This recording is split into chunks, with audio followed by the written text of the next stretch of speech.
Season 5 big boss എന്ന് പറയുന്ന show, അത് എൻ്റെ മോൾ ഷൈനാണോ ഏഷ്യനെറ്റ് എനിക്കറിയത്തില്ല, പക്ഷെ ഇവർ രണ്ടുപേരും ചേരുമ്പോഴാണ് ഒരു ഷോ ഉണ്ടാകുന്നത്, വിച്ച് ഇസ് ബിഗ് ബോസ്. ആ ബിഗ് ബോസ് എന്ന് പറയുന്ന ഷോയിൽ ഏറ്റവും കൂടുതൽ സപ്പോർട്ട് കിട്ടിയേക്കുന്ന, ഏറ്റവും കൂടുതൽ എന്താണ് പറയുക, ബാക്കിൽ നിന്ന് താങ്ങി പിടിച്ചിട്ടുള്ളൊരു വ്യക്തി തന്നെയാണ് അഖിൽ മാരാർ. 101%. അത് ഞങ്ങളും ഉള്ളിൽ പലരും പല സമയത്ത് അതിനെക്കുറിച്ച് സംസാരിച്ചിട്ടുണ്ട്. ആൻഡ് അതിപ്പം ഞാനിപ്പോൾ ഇവിടെ നിന്ന് വന്ന് ഞാനിങ്ങനെ പറയുമ്പോൾ ഓട്ടോമാറ്റിക്കലി നിങ്ങളുടെ ഒരു ഇത് പിന്നെ ഇവനങ്ങനെ ബ്രോ ഓപ്പണായിട്ടാണ് ഞാൻ എൻ്റെ കാര്യങ്ങൾ ഞാൻ പറയാൻ ആഗ്രഹിക്കുന്നത്. ഇപ്പം അവിടെ ഒരു ഇൻസിഡൻറ്റ് ഉണ്ടായിരുന്നു.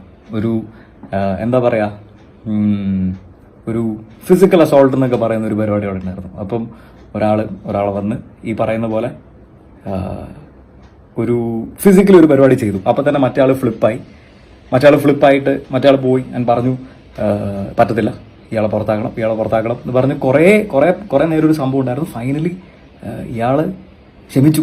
എന്നിട്ട് ക്ഷമിച്ചിട്ട് ആ കേസ് വിട്ട് അവിടെ തീർത്തു. അതാണ് നിങ്ങൾ കണ്ടത്. അപ്പം അത് ക്ഷമിച്ചതാണോ ക്ഷമിപ്പിച്ചതാണോ എന്നുള്ളൊരു ഫാക്ടർ അതിൽ കിടക്കുന്നത്.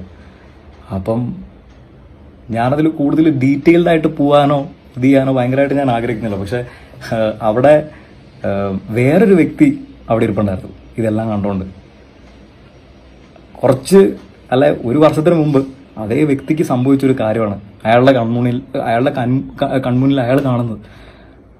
അപ്പം അയാൾ റിയാക്ട് ചെയ്തു. അപ്പം അയാൾ ഇത്രയായിട്ട് ഷോ ഒക്കെ ഫോളോ ചെയ്യുന്ന ആളല്ല. അപ്പം അയാൾ വെറുതെ ഇപ്പം ഒരു വളരെ ലൈറ്റായിട്ട് എന്തെങ്കിലും ഒരു സാധനം ചെയ്യുന്നതിന് പുള്ളി കയറി അല്ല ഇങ്ങനെ ചെയ്യൂ, അല്ല ഇതൊരു ഇഷ്യൂ ആക്കൂ എന്ന് പറയേണ്ട കാര്യമില്ല. പുള്ളി അവിടെ അന്നൊരു പുഷോ അല്ലെ ഒരു ഷോൾഡർ ഇതായിട്ടൊരു നടന്നിട്ടുണ്ടെങ്കിൽ അത് അത്യാവശ്യം സ്ട്രെങ്ത്തോടെ നടന്നൊരു കാര്യം. ഇവിടെ ഞാനത് വന്ന് ലേറ്റർ ചാനലിൽ അല്ല ഇതിൽ കാണാനിടയായി. അപ്പോൾ അതിൻ്റെ ബാക്ക് ഷോട്ട് വെച്ച് വളരെ ലൈറ്റായിട്ട് എന്തോ ഒരു സംഭവം സംഭവിച്ച പോലെയാണ് അത് കാണിച്ചേക്കുന്നത്.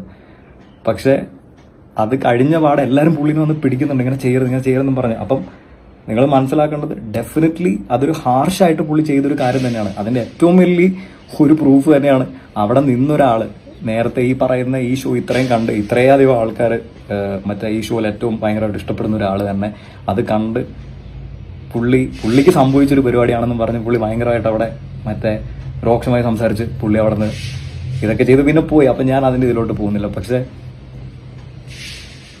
ഈ വിഷയം ഇത് ക്ഷമിച്ചതാണോ അല്ല ക്ഷമിപ്പിച്ചതാണോ എന്നുള്ളൊരു ഫാക്ടർ ഉണ്ട്. ഇവിടുന്ന് ഇതൊരു ഇഷ്യൂ ആക്കുമെന്ന് പറഞ്ഞ് എന്ന് വെച്ചാൽ മറ്റേ വ്യക്തി ഉള്ളിൽ പോയി കഴിഞ്ഞിട്ട് പുള്ളി തിരിച്ച് വന്നപ്പം അവിടെ നിന്ന് എല്ലാവരും പുള്ളിനെ കളിയാക്കി. എല്ലാവരും പറഞ്ഞു നീ എന്താണ് എന്ന് വെച്ചാൽ ഈ പറയുന്ന പോലെ എന്താണ് നീ പറഞ്ഞു എന്തായാലും ഞാനിത് ഇങ്ങനെ ചെയ്യും, അല്ലെങ്കിൽ ഇവരെന്നൊക്കെ പറയുന്നൊരു സെറ്റപ്പിലാണ് പുള്ളി പോയത്. പക്ഷെ ഫൈനലി പുള്ളീനെ കൺവിൻസ് പുള്ളി ക്ഷമിച്ചതാണോ അല്ലെ പുള്ളീനെ ഫോഴ്സ്ഫുള്ളി ക്ഷമിപ്പിച്ചതാണോ അത് പുള്ളി അവിടെ ഞങ്ങളുടെ അടുത്ത് പറഞ്ഞിട്ടുണ്ട്. അവിടെ ഉള്ള എല്ലാവർക്കും അതിനെക്കുറിച്ച് അറിയുകയും ചെയ്യാം.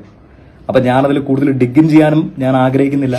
പിന്നെ അത് പുള്ളിയുടെ പെർസ്പെക്റ്റീവാണ്. അല്ല മറ്റുള്ളവർ ഇങ്ങനെ വന്ന് പറഞ്ഞാൽ അങ്ങനെയൊന്നുമില്ല. ഞാൻ മനസ്സിലാക്കിയ കാര്യങ്ങളാണ് ഞാൻ